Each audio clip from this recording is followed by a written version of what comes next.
Okay, problem solvers, I'm having sort of another life crisis here. I realized that if I'm starting right over here, and I have to get to a destination, certainly somebody's thought about this, and I've got to walk, let's just imagine I got to walk 5 blocks down and 3 blocks over. Like, what's the optimal path? Or does it really even matter? Let's imagine, for the sake of argument, that all the streets are like 30 feet across. Okay, 30 feet across.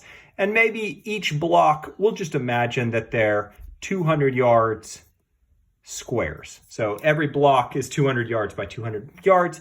You know, how much time do you actually save by sort of angling slowly across the street? Let's imagine it's early in the morning and maybe you can I start on this corner and I can angle over to here and I can actually cross that street.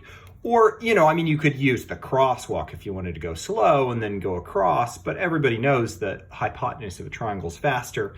And then come over here. Let's imagine I have to get sort of across the street.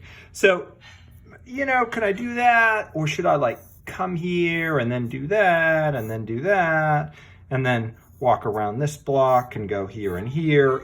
How does that work? And how much distance do I actually save there? But that got me thinking about something else.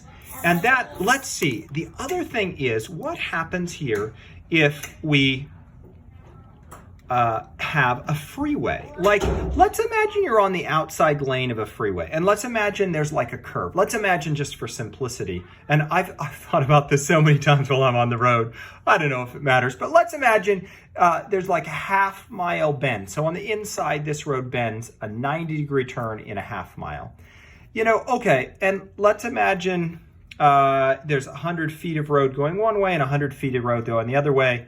Just for simplicity, maybe there's a 20 foot, let's say a 10 foot margin there. That's not quite enough lanes.